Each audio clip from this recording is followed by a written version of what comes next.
So one of the things that I do when I go down to the grocery store is I really think about my portfolio. I think about things that are going to be this simple kind of composition of just boiling it down to something that draws the eye in. I want to lead it through the entire composition and back to the point that is in most focus and to me is the most important. So what I did, I went down to my local grocer and I took a look at some of the things that I wanted to photograph for this tutorial that would not require me to have a food stylist. Right now, bok choy is gorgeous, baby bok choy in particular.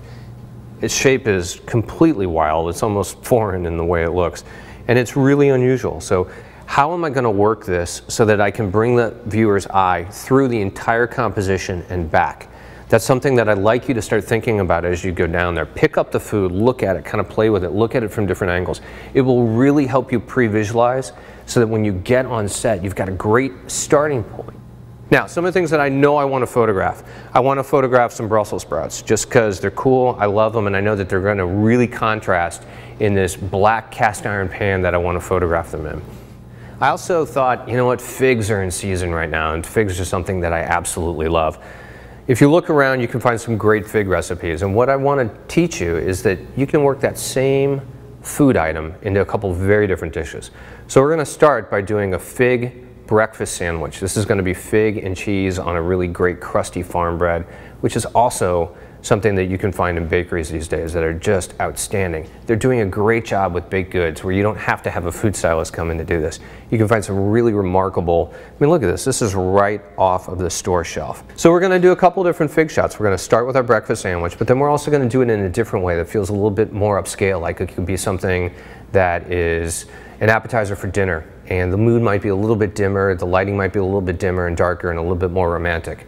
But we're going to take a look at the way you can capitalize on a single food item, shoot it 2 or 3 different ways and put it in your portfolio.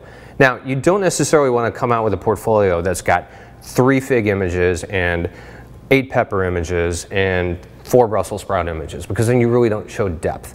But what's nice about planning in this way, you can shoot 2 or 3 fig images, get one in your portfolio immediately, and then in 6 months you can add another one. So you can be continually refreshing your portfolio and showing people your skills and kind of getting that depth in your book, but not releasing everything at once. So that's something to really keep in mind too.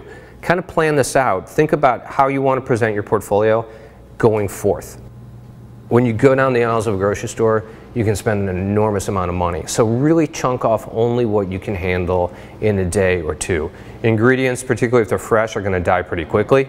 So you don't want to go and spend $300 on fresh produce and only have time to shoot for 1 day and waste a bunch of it.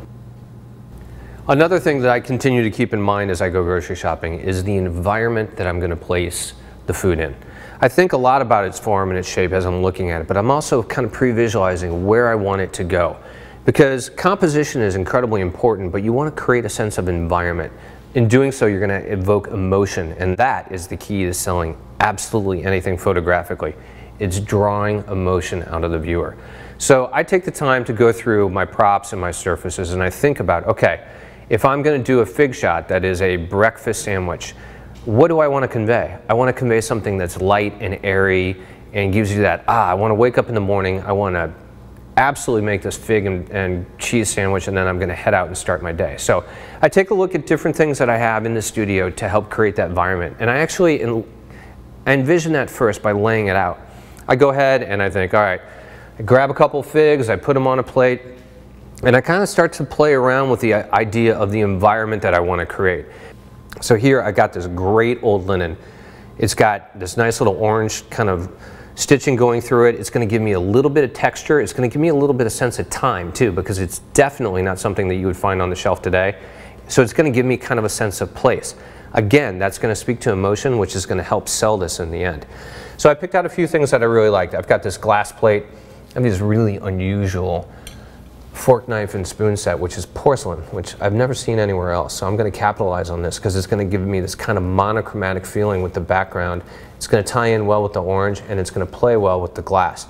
So I really kind of thought about this. I'm going to have this glass coffee mug, this glass plate, the fig sandwich that's going to really kind of jump off, and I've got this nice linen that I'm going to help light so that when I really bring a lot of warm light into it, it's going to feel like that morning kind of fresh, let's start the day off right type of feel. That's what I want to go for. Wood surfaces. Look around. Find old gates, find barnwood. You're gonna wanna drive through old crazy towns and look for stuff and start collecting it. You can pick stuff up like this at garage sales or estate sales or even kind of dumped on the side of the road.